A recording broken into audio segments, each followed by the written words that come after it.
There was once a king in Ireland, and he had 3 daughters, and very nice princesses they were.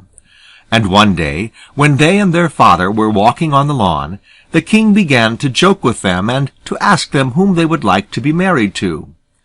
"I'll have the King of Ulster for a husband," says one. "And I'll have the King of Munster," says another. "And," says the youngest, "I'll have no husband but the Brown Bear of Norway."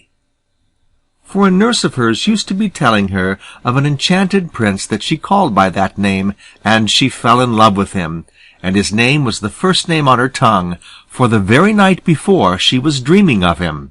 Well, one laughed, and another laughed, and they joked with the princess all the rest of the evening.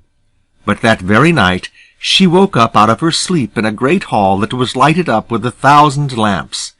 The richest carpets were on the floor, and the walls were covered with cloth of gold and silver, and the place was full of grand company, and the very beautiful prince she saw in her dreams was there, and it wasn't a moment till he was on one knee before her, and telling her how much he loved her, and asking her wouldn't she be his queen. Well, she hadn't the heart to refuse him, and married they were the same evening. "Now, my darling," says he, when they were left by themselves, "you must know that I am under enchantment. A sorceress that had a beautiful daughter wished me for her son-in-law, but the mother got power over me, and when I refused to wed her daughter, she made me take the form of a bear by day, and I was to continue so till a lady would marry me of her own free will, and endure 5 years of great trials after."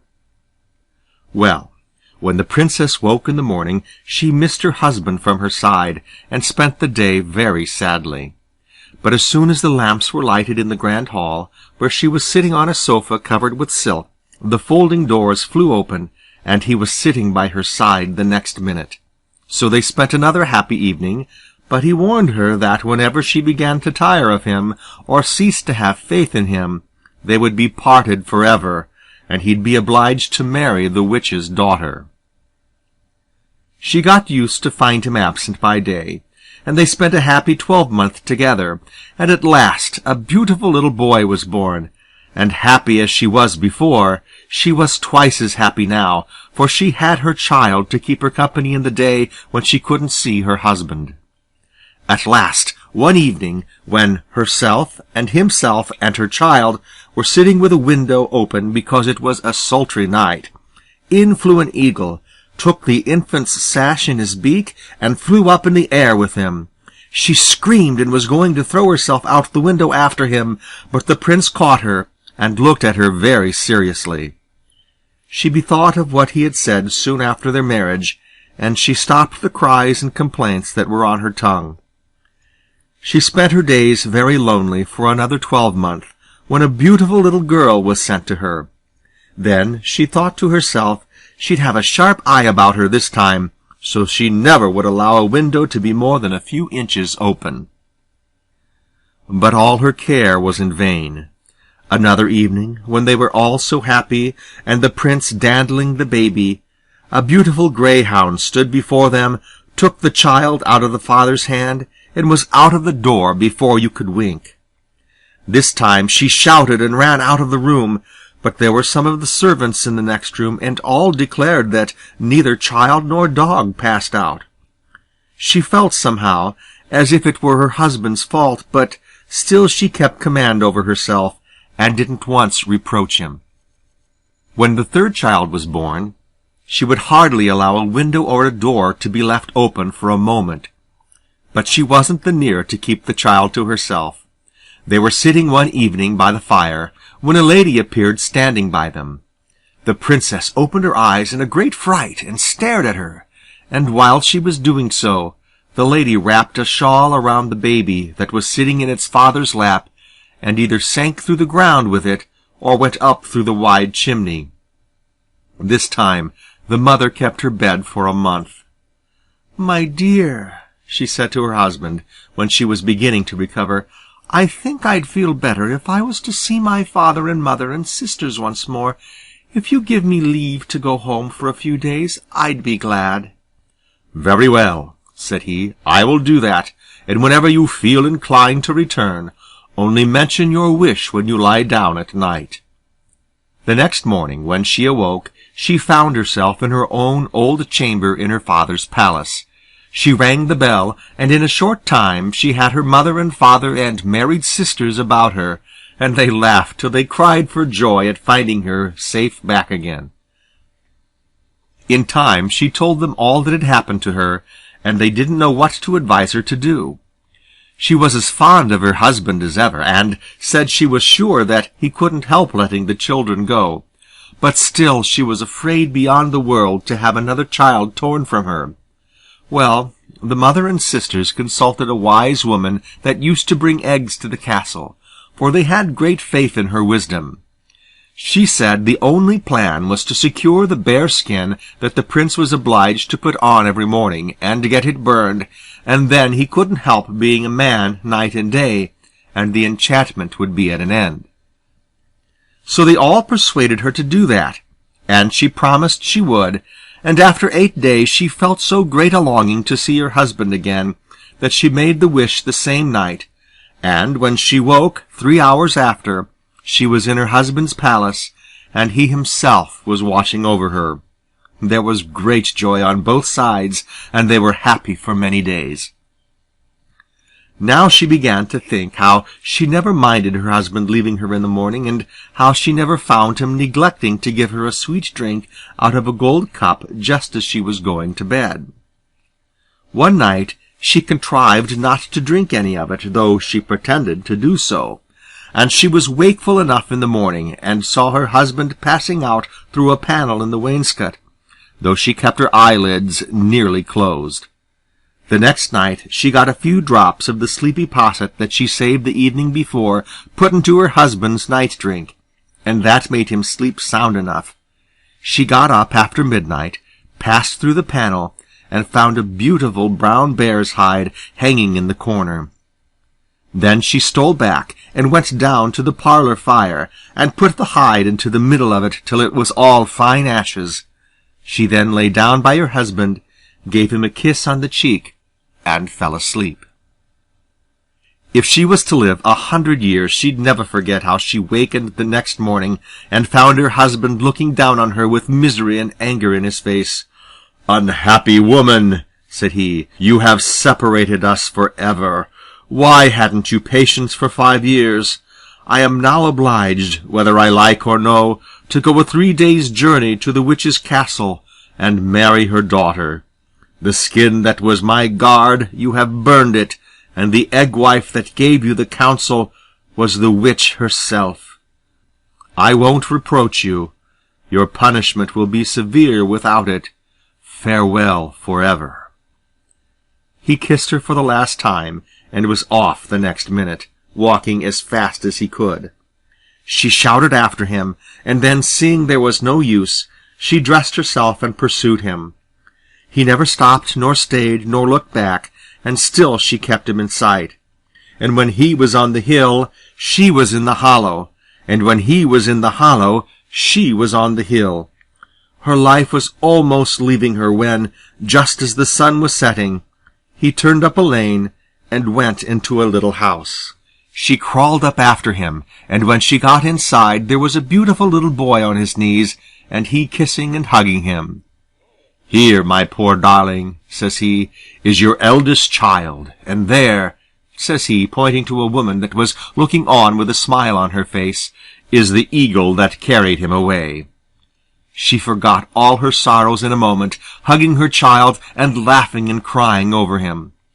The woman washed their feet and rubbed them with an ointment that took all the soreness out of their bones and made them as fresh as a daisy. Next morning, just before sunrise, he was up and prepared to be off. "Here," said he to her, "is a thing which may be of use to you. It's a scissors, and whatever stuff you cut with it will be turned into silk. The moment the sun rises, I'll lose all memory of yourself and the children, but I'll get it at sunset again. Farewell." But he wasn't far gone till she was in sight of him again, leaving her boy behind. It was the same today as yesterday. Their shadows went before them in the morning and followed them in the evening. He never stopped, and she never stopped, and as the sun was setting he turned up another lane, and there they found their little daughter. It was all joy and comfort again till morning, and then the third day's journey commenced. But before he started he gave her a comb, and told her that whenever she used it, pearls and diamonds would fall from her hair. Still he had his memory from sunset to sunrise, but from sunrise to sunset he travelled on under the charm, and never threw his eye behind. This night they came to where the youngest baby was, and the next morning, just before sunrise, the prince spoke to her for the last time. "Here, my poor wife," said he, "is a little hand-reel, with gold thread that has no end, and the half of our marriage ring. If you ever get to my house, and put your half-ring to mine, I shall recollect you. There is a wood yonder, and the moment I enter it I shall forget everything that ever happened between us, just as if I was born yesterday. Farewell, dear wife and child, for ever." Just then the sun rose, and away he walked towards the woods. She saw it open before him, and close after him, and when she came up, she could no more get in than she could break through a stone wall. She wrung her hands and shed tears, but then she recollected herself, and cried out, "Wood, I charge you by my 3 magic gifts, the scissors, the comb, and the reel, to let me through." And it opened, and she went along a walk till she came in sight of a palace, and a lawn, and a woodman's cottage on the edge of the wood where it came nearest the palace. She went into the lodge, and asked the woodman and his wife to take her into their service. They were not willing at first, but she told them she would ask no wages, and would give them diamonds and pearls and silk stuffs and gold thread whenever they wished for them, and then they agreed to let her stay. It wasn't long till she heard how a young prince that was just arrived was living in the palace of the young mistress. He seldom stirred abroad, and everyone that saw him remarked how silent and sorrowful he went about, like a person that was searching for some lost thing. The servants and conceited folk at the big house began to take notice of the beautiful young woman at the lodge, and to annoy her with their impudence. The head footman was the most troublesome, and at last she invited him to come and take tea with her. Oh, how rejoiced he was, and how he bragged of it in the servants' hall! Well, the evening came, and the footman walked into the lodge, and was shown to her sitting-room, for the lodge-keeper and his wife stood in great awe of her, and gave her 2 nice rooms for herself.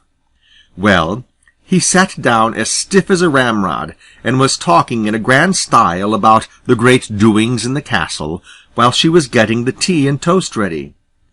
"Oh," she says to him, "would you put your hand out at the window and cut me off a sprig or 2 of honeysuckle?" He got up in great glee, and put out his hand and head, and she said, "By the virtue of my magic gifts, let a pair of horns spring out of your head, and sing to the lodge." Just as she wished, so it was. They sprung from the front of each ear, and met at the back. Oh, the poor wretch! And how he bawled and roared! And the servants that he used to be boasting to were soon flocking from the castle, and grinning and huzzahing, and beating tunes on tongs and shovels and pans, and he cursing and swearing, and the eyes ready to start out of his head, and he so black in the face, and kicking out his legs behind him like mad. At last she pitied him, and removed the charm, and the horns dropped down on the ground, and he would have killed her on the spot, only he was as weak as water, and his fellow servants came in and carried him up to the big house. Well, some way or other the story came to the ears of the prince, and he strolled down that way. She had only the dress of a countrywoman on her as she sat sewing at the window, but that did not hide her beauty, and he was greatly puzzled after he had a good look, just as a body is puzzled to know whether something happened to him when he was young, or if he only dreamed it. Well, the witch's daughter heard about it too, And she came to see the strange girl, and what did she find her doing but cutting out the pattern of a gown from brown paper?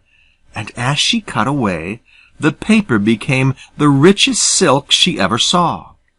The witch's daughter looked on with greedy eyes, and says she, "What would you be satisfied to take for that scissors?" "I'll take nothing," says she, "but leave to spend one night outside the prince's chamber." Well, the proud lady fired up, and was going to say something dreadful. But the scissors kept on cutting, and the silk growing richer and richer every inch. So she promised what the girl had asked her. When night came on, she was let into the palace and lay down till the prince was in such a dead sleep that all she did couldn't wake him. She sung this verse to him, sighing and sobbing, and kept singing it the night long, for it was all in vain. 4 long years I was married to thee, 3 sweet babes I bore to thee, Brown Bear of Norway, turn to me. At the first dawn the proud lady was in the chamber, and led her away, and the footman of the horns put out his tongue at her as she was quitting the palace. So there was no luck so far, but the next day the prince passed by again and looked at her, and saluted her kindly, as a prince might a farmer's daughter, and passed one. And soon the witch's daughter passed by, and found her combing her hair, and pearls and diamonds dropping from it. Well, another bargain was made, and the princess spent another night of sorrow, and she left the castle at daybreak, and the footman was at his post, and enjoyed his revenge. The third day the prince went by, and stopped to talk with the strange woman. He asked her could he do anything to serve her, and she said he might. She asked him did he ever wake at night. He said that he often did, but that during the last 2 nights he was listening to a sweet song in his dreams, and could not wake, and that the voice was one that he must have known and loved in some other world long ago.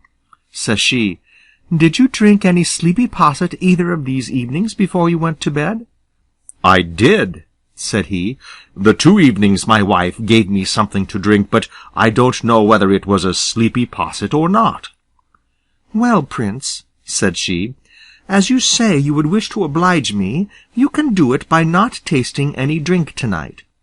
"I will not," says he, and then he went on his walk. Well, the great lady came soon after the prince, and found the stranger using her hand-reel and winding threads of gold off it, and the third bargain was made. That evening the prince was lying on his bed at twilight, and his mind much disturbed, and the door opened, and his princess walked, and down she sat by his bedside and sung, 4 long years I was married to thee, 3 sweet babes I bore to thee, Brown Bear of Norway, turn to me. "Brown Bear of Norway?" said he. "I don't understand you." "Don't you remember, Prince, that I was your wedded wife for 4 years?" "I do not," said he, "but I'm sure I wish it was so." "Don't you remember our 3 babes that are still alive?" "Show me them. My mind is all a heap of confusion." "Look for the half of our marriage ring that hangs at your neck, and fit it to this." He did so, and the same moment the charm was broken. His full memory came back on him, and he flung his arms round his wife's neck, and both burst into tears. Well, there was a great cry outside, and the castle walls were heard splitting and cracking. Everyone in the castle was alarmed, and made their way out. The prince and princess went with the rest, and by the time all were safe on the lawn, down came the building, and made the ground tremble for miles around. No one ever saw the witch and her daughter afterwards. It was not long till the prince and princess had their children with them, and then they set out for their own palace. The kings of Ireland and of Munster and Ulster and their wives soon came to visit them, and may every one that deserves it be as happy as the Brown Bear of Norway and his family. End of The Brown Bear of Norway. This recording is in the public domain. Recording by John Leader, Bloomington, Illinois.